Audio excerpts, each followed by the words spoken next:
Instead of the normal 9 weeks, right? We had to go. For me, I had to go through 6 months of police training. Yeah. And it's for me it's perfect to realize all those characters that were developed during the show, because there is some resonance and there is some similarities like what you all have shared between my own experiences and the how characters are being portrayed.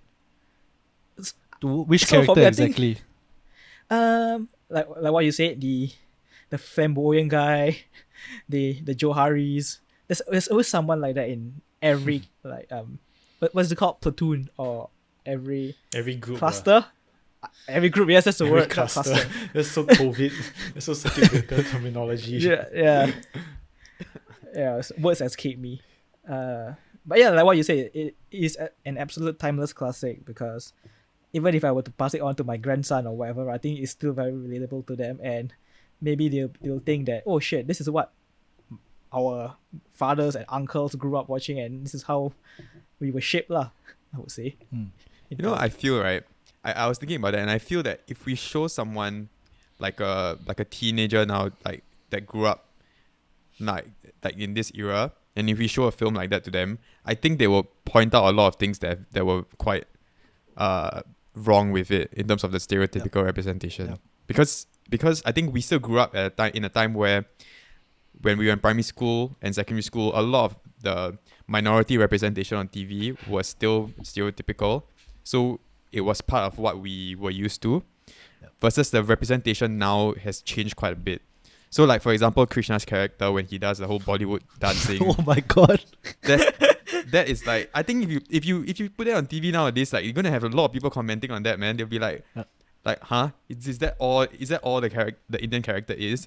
Then Johari definitely must be a musician, must be at the end of it, he wins the what Bagus, right? The what's it called? The Najib Ali Asia show. Bagus. Asia Bagus. Yeah, and then Krishna becomes a lawyer, and then Abing sells handphones. Yep. Yeah, I wanted to ask you all that, because I mean you're Indian and Malay. What do you think of Krishna's character and Johari's character?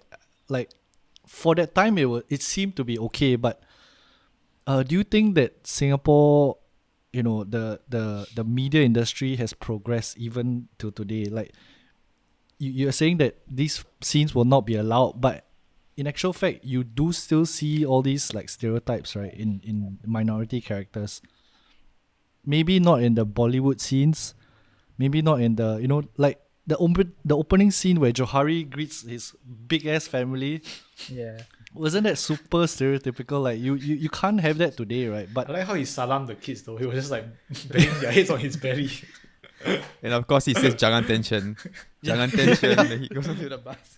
yeah, what do you think? Like what do you think of, like, can it be done tastefully? Can stereotypes be done tastefully? Can you still laugh at these scenes without, having all that discussion about racist stereotypes? I think when you watch something, right, you need to you have to understand the intent behind it also.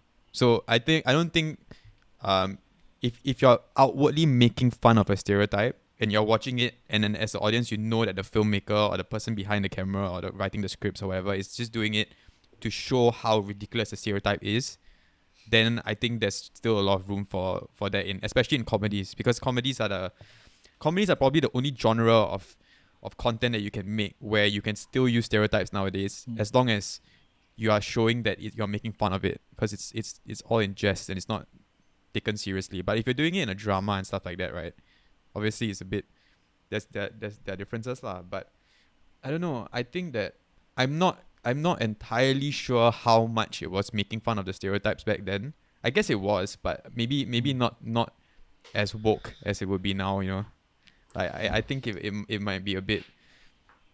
Yeah, I think it's also down to the writing at that time, right? Like the style of writing, and I think what was on TV during then, like Under One Roof, or like what was that police show, like Police and Thief, even though that was a bit later than that, but it was also like stereotypical.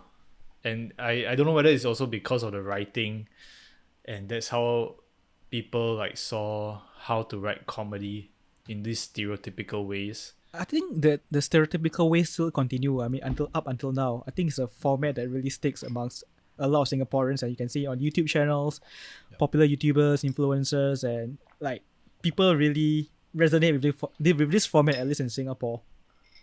Mm. So they just rather stick to something that is very tried and tested to be successful, I guess, or something that is very relatable with the majority of the audiences. So do you think that's why?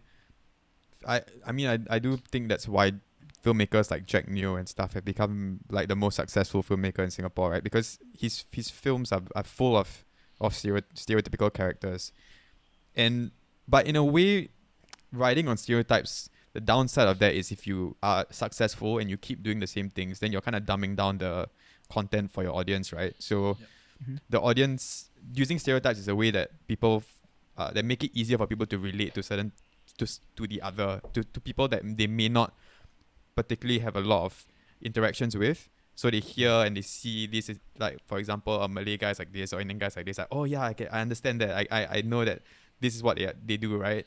And then, oh, see, I'm not the only one that thinks this way, kind of a thing.